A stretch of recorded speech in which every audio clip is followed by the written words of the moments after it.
at Eric Talkstros. Jason Burke, where can it find you on Twitter? I am at by Jason B on Twitter. The show is at Locked On A's on Twitter. And if you like that team, you can go listen to him. But if you like the Astros, you can go listen to Locked Astros podcast. You can listen to either one of the podcasts at Spotify. You can listen on Apple Podcasts, radio.com, wherever you listen to podcasts. You can listen to these great podcasts and many other podcasts, part of the Locked On Podcast Network. And we are doing part of the Locked On Podcast Network division rivals. And yes, we are division rivals. And I know it's been, 10 years since, maybe not that long since the Astros moved to the AL West. But yes, we don't like the A's. We do not like the A's, and for a very good reason. It seems like the A's always play the Astros pretty well. Isn't that what your feeling is too? Not that first year that you guys were in the AL West, but since then, yes, definitely. Was it 2013, I think, was the first year, and the A's went like 16-3, 17-2. I felt bad by the end of the year, legitimately, for Astros fans. We don't talk about 2013. We don't talk about 2014. We do talk about 2015, but I'm sure you're going to say, well, we don't talk about 2017 either. But we're not going there on this show. We are talking about only what's happening in 2021. So the Astros are definitely going to face some stiff competition. And I would have to say that, I know we're talking about this kind of off air, the Astros and the A's are probably the 1 and 2 in the AL West, depending on what order. And I know the A's bullpen, we'll talk about this a little bit later, probably is better than the Astros bullpen. The Astros rotation, when healthy, may be a little bit better than the A's, but the A's rotation may be a little bit deeper. So we'll talk about that a little bit too. But what happened to Marcus Semien? What he used, and then Chris Davis is gone, right? Yeah, he's gone too. Well, why can't you keep your players up there? Hey, they cost money sometimes. With Marcus, that was a weird one because, well, the money that he ended up getting, the A's don't pay that kind. He got $18.5 million? No, 16. He got a bunch of money. The A's don't pay that much money for most players. The other guy that would have gotten that much money, Chris Davis, they also traded this offseason, which freed up more money for them to spend and make a lot of the additions that you alluded to and that we'll get into. But yeah, Marcus was a weird one. They threw him like a $12.5 million offer, and it was gonna be like, hey, here's $4 million and then $1 million each year for the next, it was a BS contract that they offered him. I really wish that they hadn't done that. But you get used to these things as an A's fan. But for him, he had the one really, really, really good year in 2019. But since then, is he, slightly above league average? Is he slightly below league average? You don't know which player you're going to get. And for a team that doesn't like to spend that much money anyway, to go that hard in on somebody where you're like, I don't know, maybe we'll get this guy. It was never really going to be in the cards at that price point. So they didn't get him. It's okay. I think that the big loss with Marcus is what he brought to the clubhouse, because everybody loves Marcus Semien. He was a big clubhouse guy, led by example. And it's going to be interesting to see how they replace him in the clubhouse, not necessarily his production on the field, from my standpoint, at least. I guess we're talking about addition subtractions in this segment. So let's go ahead and focus a little bit on Chris Davis.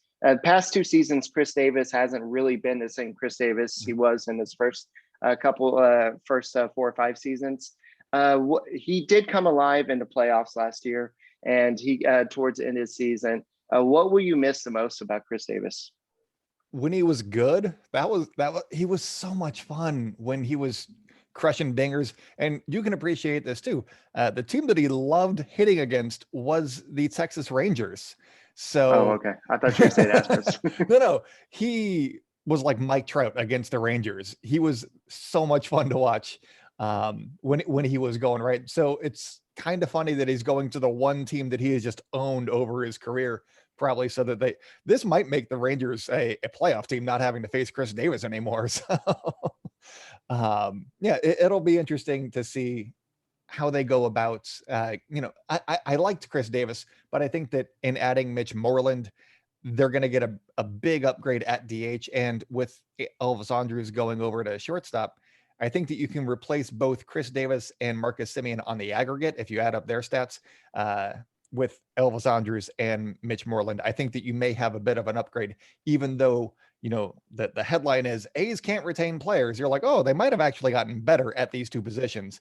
We're going to have to wait and see. Yeah, and we can't forget about Trevor Rosenthal. I mean, all the talk about the A's not adding players, they actually went out and got Trevor Rosenthal. Mm-hmm. Yes, this is somebody that they didn't really add till later in spring training, but this is somebody that the Astros were after, and a lot of other teams were actually after. But the A's went out there and got that done, and to add to a deeper bullpen. So congratulations with that. And I was telling Brett in a podcast that that Rosenthal is not somebody the Astros can go out and trade for at the trade deadline, because A, the A's would not trade him to them, and B, the Astros have no cap room to go out and get him. So on the Astros side, the Astros have lost a few people, and not just through free agency. George Springer, of course, is the biggest name that they lost through free agency, but Justin Verlander, I know that he didn't pitch a lot of last season, but George Springer is going to be the big loss of this season, because, or I guess for near future, because he was the heart and soul of this team. But I think as you saw in the playoffs last year, Carlos Correa kind of led the Astros through that playoff. Nobody, like, the Astros had their backs against the wall. Nobody expected to get past the A's. Nobody expected them to get past the Twins, but they did, because Carlos Correa and the rest of the team, they found their fire. They found their fire to get back in there. And so I think that you're going to see the Astros go back and try to do that. They brought back Michael Brantley. That's something that a lot of people weren't expecting, because we heard all the talk, oh, he's going to go join George Springer up in with the Blue Jays. And so that was kind of surprising. And we'll talk about the recent signing in a second and what necessitated that. But overall, it's been an interesting offseason, because the Astros really haven't done much outside of the Michael Brantley re-signing, but they've lost a few players. But you can't retain all of them. I think you said that earlier about the A's. So you've got to be able to spend money. With the A's case, they have this certain budget they can spend. With the Astros case, they've already spent their money, and they went out and traded for Zach Greinke. They traded for Justin Verlander. They re-signed Justin Verlander. They gave Alex Bregman this money. They gave Jose Altuve this money. They have this luxury tax threshold. They can't pass again, or else they're going to get penalized. So they kind of put themselves in this corner. But that's what happens when you go for the World Series all these years in a row. The A's just find a way to do it without spending the money. And I guess, I don't know if the A's still follow that whole Moneyball theory, or maybe not exactly the same way, but they just find a way to continue to go back. So how do they continue to find success without spending money? They do something. I think it's a lot to do with coaching. There was a book that came out 2 years ago, I think, and it was called the MVP Machine, and it was about coaching players to get that little bit of extra bit. So if you get somebody and they're going to be like a 4A player with normal coaching, but you can get them into like a regular major league player, that's a lot of value right there. Where you can, it's just those little things, and it's all about development. And it's been, it's what they do. And I think that it's pitch mix and stuff like that they do a really good job of, and getting the most out of players like the Astros do when, they get Garrett Cole and then make them really good. Right. The Astros are doing the same thing, just more at the top of the market. Right. So speaking of doing things really good, Built Bar is doing something really good. Tell us a little bit about Built Bar.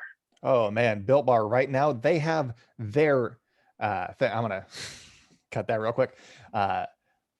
We've been telling you about Built Bar, the best tasting protein bar on the market for a while now. And Built Bar is the amazing low calorie, low sugar, high protein, high fiber, amazing tasting protein bar that is 100% chocolate. And right now is the time to find out which Built Bar is the best, because it is Built Bar madness today's episode or today's matchup, they've got German chocolate versus salted caramel. And the next round, whoever wins that one's going down because they got cookie dough chunk, which is my favorite. I'm not sure about you, Eric. And then they also have mocha love and the WC. I don't know what the WC actually stands for. Birthday cake. I have not had either of those. Have you tried either the mocha love or the birthday cake one, Eric? No, but that sounds very interesting. It does sound interesting. So yeah, I mean, for me, out of those four, I know that they're not all facing each other, but German chocolate's probably my favorite out of those four. In German chocolate salted caramel, who do you think he got on that one?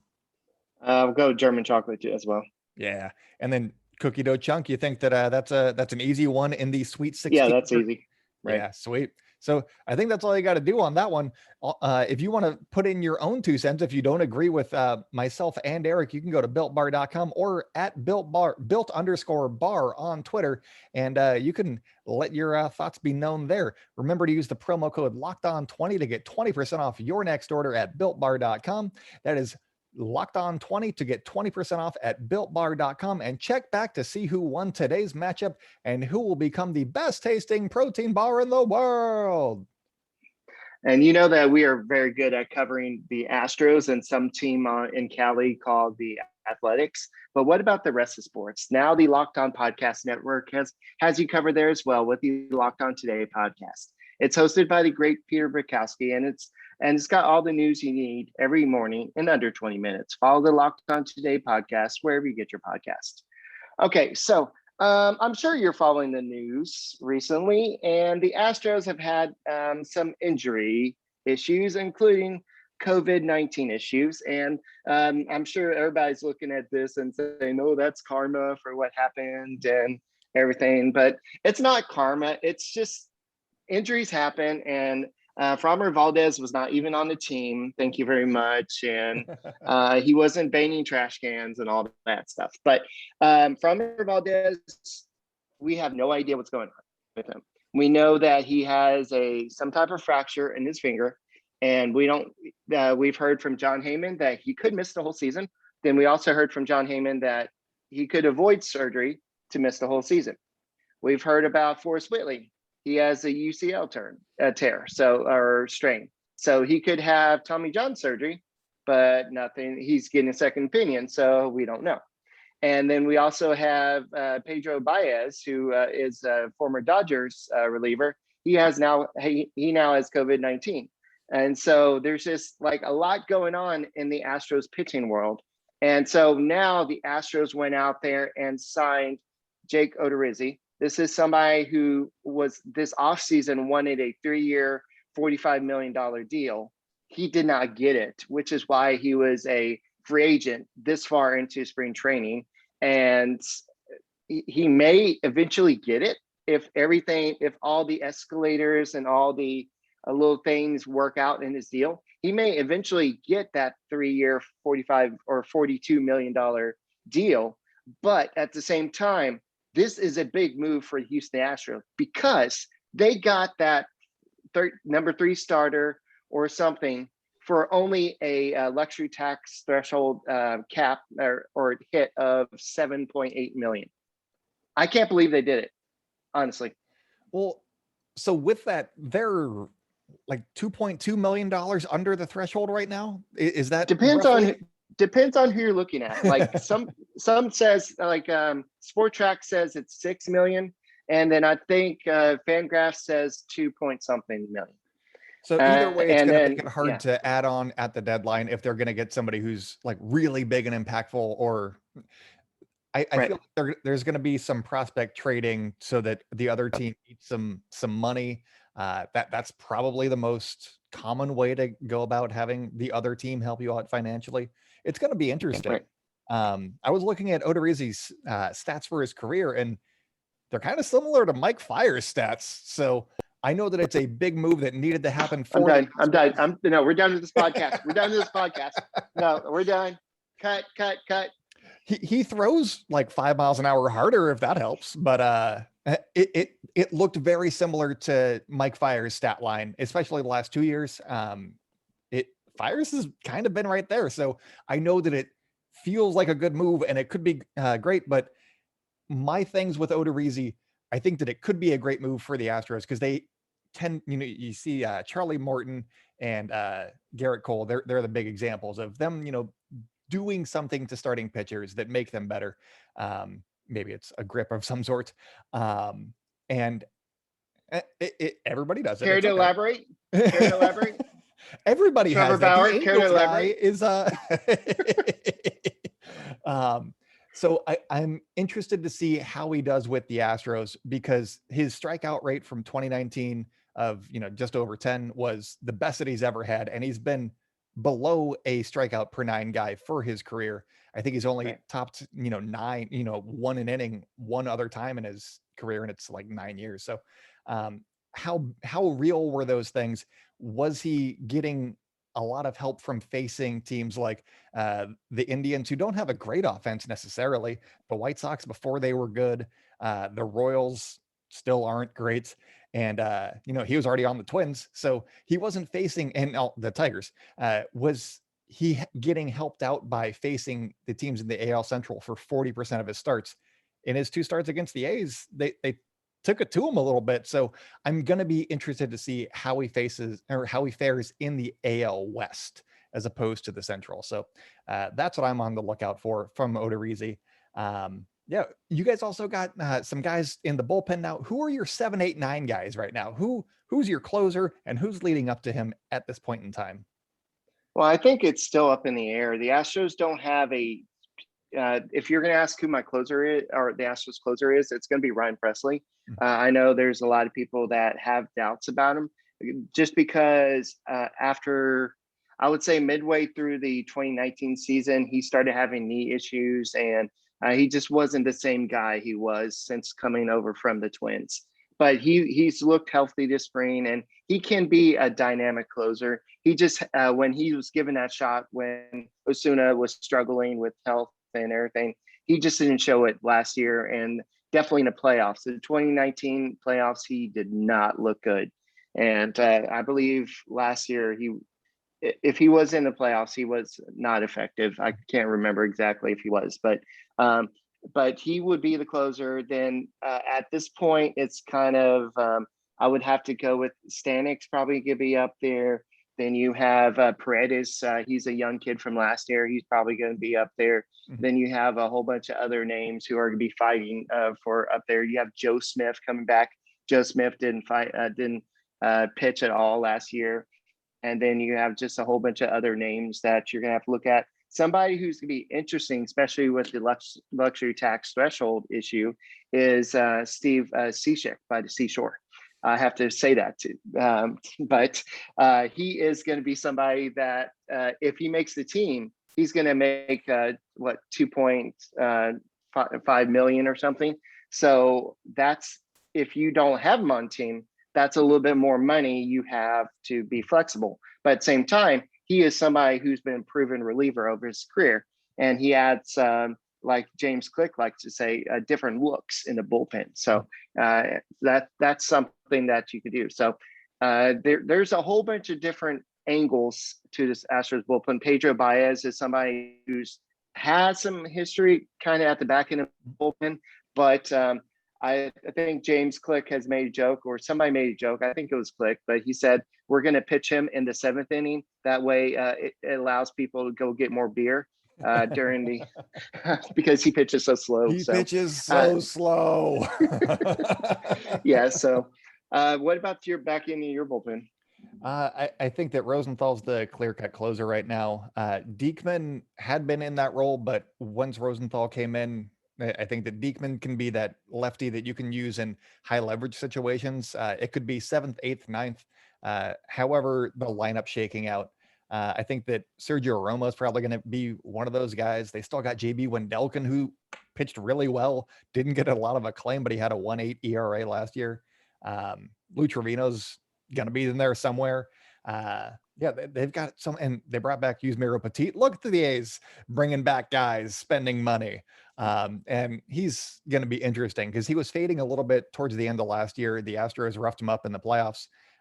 He got roughed up in his first spring training start. So let's see how he's performing, but he's been a big key for the A's bullpen in recent years. But I really like their bullpen. They've got a lot of guys, even beyond like the top 8 guys that could be impact arms. So it's going to be interesting to see how they go about forming an 8-man squad or however many guys they want to go in over the course of the full season. Well, what if I told you Justin Verlander, the closer in the playoff? Is his arm okay? Now, When did he have TJ? It was, I want to say it was in September, if I remember correctly, Ooh, of that'd be last real year. So quick on a yeah, turnaround. yeah, I know people are joking around that. I'm like, yeah, I don't think the Astros or Justin Verlander would do that, but he is a competitor, Well, and especially if he so wants to pitch ever again, because yeah, he's 39 right now. yeah. Or I could 38. be wrong on when he had the surgery, but it But was still, no, it'd be real quick on yeah, that 12-month turnaround. So yeah. Yeah, um, I don't think so. But speaking of the Astros rotation, this is the Astros depth that they've added now. They have now Greinke, McCullers, Framber Valdez when he's healthy, Christian Javier, Odorizzi, Urquidy. So they've added depth now. And I may have missed somebody there. And now they still have some young guys. But what they did by adding Odorizzi is they don't have to rely on Luis Garcia, who pitched really good in playoffs. He is that 6th or 7th guy. He's that guy you don't have to rely on. And so I think the Astros made a good move there. And so we'll have to see. So what's your rotation looking like? right, same as usual. You got Mike Fiers at the top of the rotation. No, you got Jesus Luzardo. He has a lot of upside. He's a lot of fun. Hopefully he, puts some of it together this year, keeps on improving. You got Frankie Montas, who'd probably be my number 2 guy. If he's consistent, he's Cy Young caliber. He just needs to be consistent and not get suspended for PEDs. Then you got Sean Manaea. I like him a lot. He's probably not number 3. He's probably a number 4 guy. And then you got Chris Bassett, who was lights out last year. So it's a really, basic rotation right there. But they've got some guys in the minors that could also fill in for some innings too, because I don't know that the A's are going to push their guys too much further than 150 innings just because they're all very young. And they haven't built up those innings on their arm like Zach Greinke or, some of the Astros guys. So they got Grant Holmes. He's been good. Dalton Jeffries, control pitcher. He's been really good this spring. James Caprillion, he's more of a strikeout guy. So they got 3 other starters at the very least. I talked to Cole Irvin on my podcast yesterday. He's fantastic. He's been looking good this spring. So they've got some looks that they've got depth there if they need to fill up some innings. One guy that did really well against the A's in the playoffs was big for the Astros was Christian Javier. And I was looking up something on the A's. I'm not going to tell you what it was because I don't want you, letting other teams know about why. But Christian Javier was throwing a lot harder in the playoffs. Do you think that can translate into him being a starter again, or was it he was throwing 3 to 4 miles an hour harder? Is that something that and he was only throwing 2 pitches too. So I'm a little bit worried about Christian Javier as a starter as opposed to what we saw from him in the playoffs, if I'm an Astros fan personally. Well, if I had to bet on it, I would go and say that he is a starter and he will be the 5th starter to open the season. And we'll have to see. He may be kind of going back and forth between the bullpen as their long relief, but we'll talk about that in a second. But let's talk about betonline.ag. And if you're going to talk about prop betting and how many times Mike Fiers is going to go ahead and throw his old team under the bus and that type of thing. I'm just kidding here, or am I really? But how many times Mike Fiers is going to be sick when he's supposed to face the Astros, or is he actually going to face the Astros this year? I think he is. Yeah, we'll see. Is he going to be opening day? We'll have to see. I'm sure there's going to be a prop bet about will that happen. So betonline.ag is the fastest way and easiest way to bet on all your sports action. Football might be over, but NBA, college basketball, and NHL are all in full swing. And guess what? Baseball is about to be in full swing come April, and we'll be it's Astros versus A's opening day, right? Mm-hmm. Yeah, Mike Fiers on the mound. Yes, and the Astros are going to kick some butt. It's going to be time for revenge. And if you want to know what the odds are or what the numbers, the overs or unders are going to be, go to betonline.ag. And I'm sure they're going to have real-time updated odds and props on almost anything you can imagine.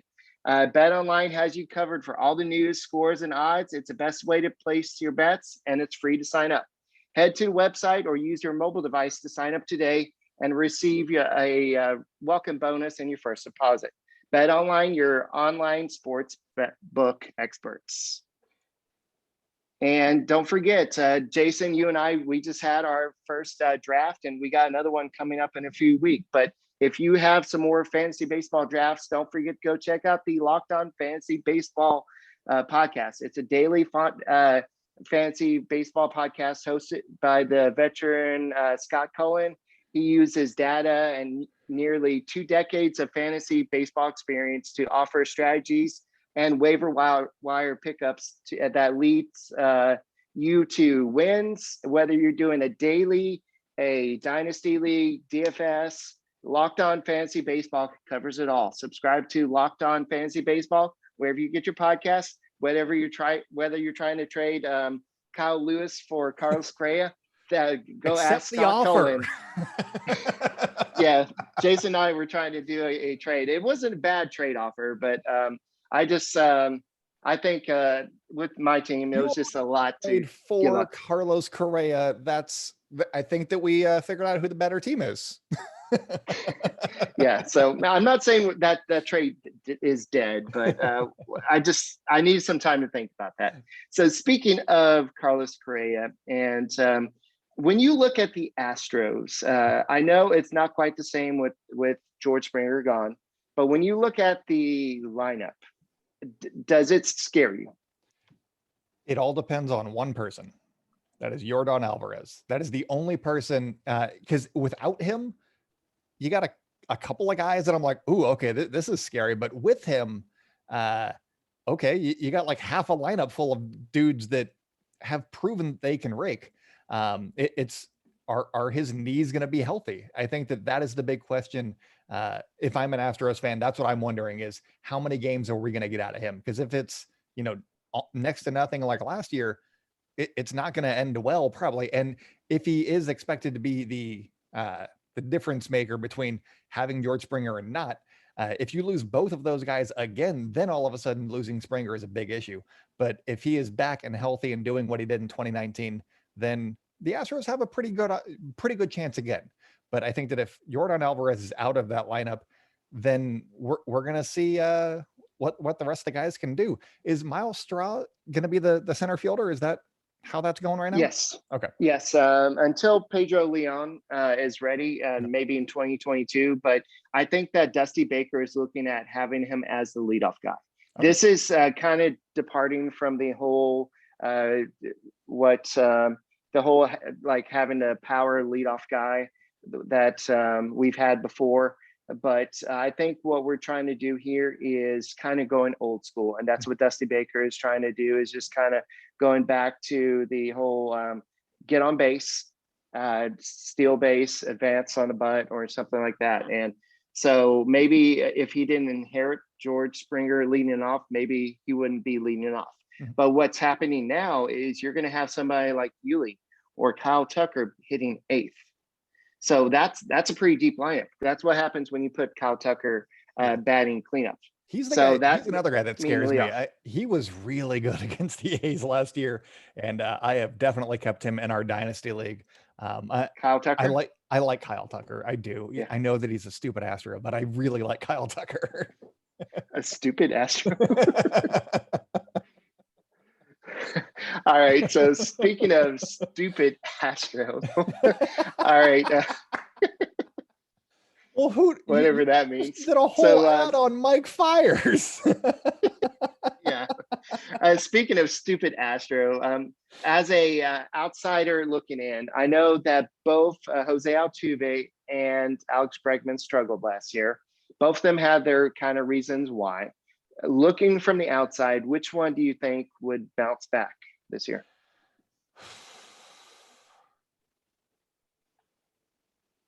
Bregman, I mean, I've read some places that his exit velos weren't great with the deadened ball and the dependence on the wall in the left. I don't know that some places are saying that he might be like an average third baseman, at least in, offensively. So you got to go the other way on that one. I think personally, I'm very easily persuaded by things that I read at this time of year. So I'm like, oh, best shape of your life. Yeah. New pitch.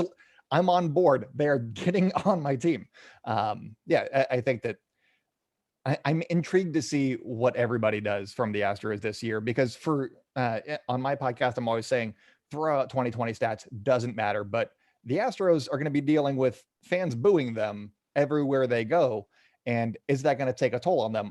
It was something that I talked about last year, but we had the COVID season. So is that going to be something that impacts them? And so I don't know that you can just discount their 2020 stats.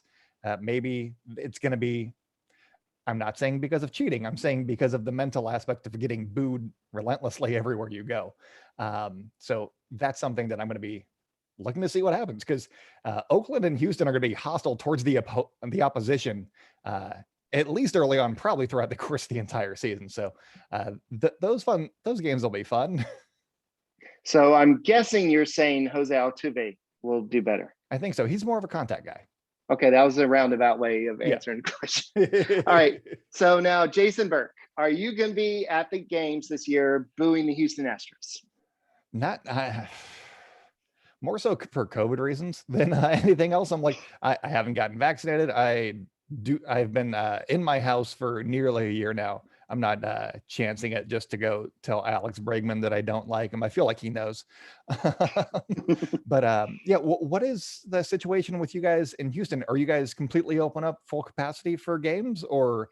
I don't. Last I heard, I think we're still 25 to 25%, or maybe 50%. I haven't read recently, but it's not 50, it's not 100%. I don't think it's gonna be 100% this year, but I think as of right now, season ticket holders are able to get tickets, and maybe people are on the like StubHub market are able to get tickets, but I'm sure high demand but I don't know if I'm going to be going to games. Otherwise, I mean, not COVID related, but more money related this year. But so focusing on your offense, what players are you looking out for this year to kind of click?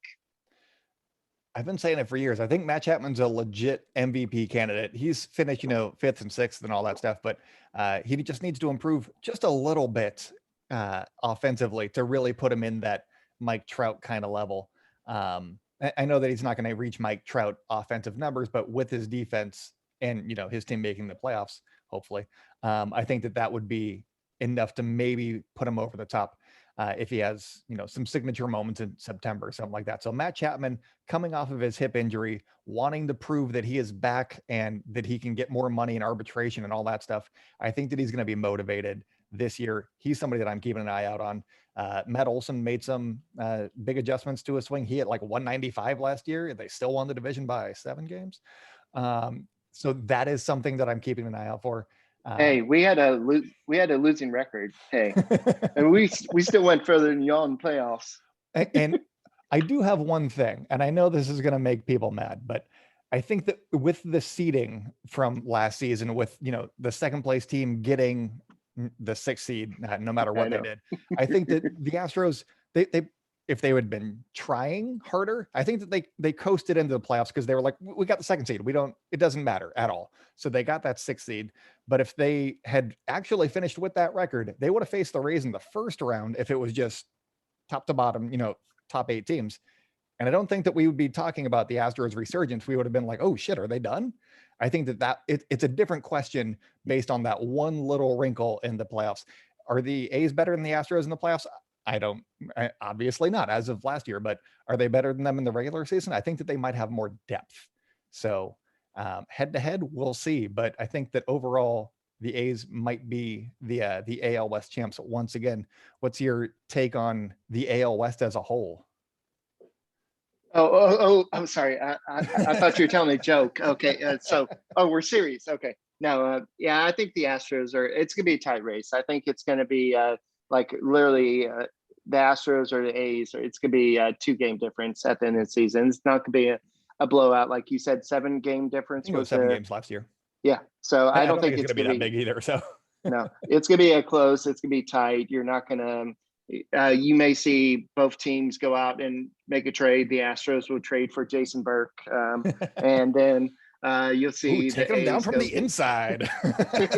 yeah. So, but I see both teams in the 90s in terms of wins. Yeah. I think that, yeah, you'll see maybe the Astros get like 95, the A's get 93.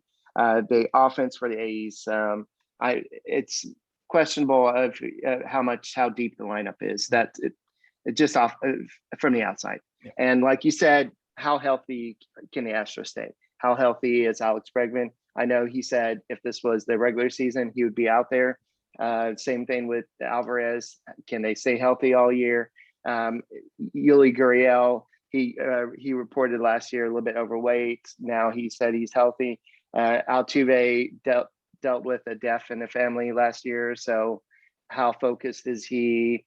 Can Carlos Correa like generate that fire all year that he had in playoffs? And so there's a lot of what's ifs, but when this lineup is clicking, the Astros lineup, it can be one of the best in baseball. The A's, there's a lot of, would you think it's fair? There's a lot of what ifs in that lineup. Some. I was looking at Michael Brantley. And, well, I was talking about Mark Canha being a free agent after this year. And him and Michael Brantley have very similar stats the last few years. Mm-hmm. They're basically the same player. And I didn't know that Mark Canha was that good because Michael Brantley's like one of those guys that you're like, he's sneaky good. He's always going to get you that big hit when you need it. And I think that he does more base hits. Canha gets more home runs. And that's where like their WRC plus numbers kind of converge. But yeah, Brantley hits for a higher average, but I think that's, 1-for-1 right there. I think that the A's offense or defense is probably a little bit better. So they might not have the offensive prowess, but they're going to make fewer mistakes in the field. And that helps bridge that gap a little bit. Yeah, it's going to be a really tight race. I think that it could be like one team with 92, one team with 90. I'm a little bit lower on overall, but I think that they both have generally the same, 4-win range. It's who's going to finish at the higher end of their range. So it's going to be an interesting race. Well, I'm going to go and say for Brett and me at the Locked On Astros podcast, may the best Rat Pack win. And hopefully we'll get together and have some more podcasts this year before the series, and maybe before opening day we'll kind of get together. But best of luck to you and your team, and hopefully we'll finish 19-0 versus y'all this year. So that's where you're going, is 19-0. Yep. I was don't going to know if throw we're it in. I even was like, playing. no, hold on. They want us to say who's going to win the season series. And then I was going to say that they were going to go 19-0, but you stole my thunder. So I'll give you guys a win. They're going to go 18-1. The A's are going to go 18-1 against the Astros. Alrighty. So, just to tick you off, we'll have Alex Bregman hit 18 homers. No, 8. That's too much. But let's say 6 homers versus the A's. So let's go. He would. So anyway, guys, I think that's it for this crossover edition of the Locked On Astros and Locked On A's podcast. Thank you, Jason, for hosting this, and we will be back tomorrow with the Locked On Astros podcast. And Jason, I'm sure you'll be doing a A's or athletics or elephants, whatever you call it, podcast, and we will talk to you tomorrow. Go Astros. Go A's. All right, bye guys. All right.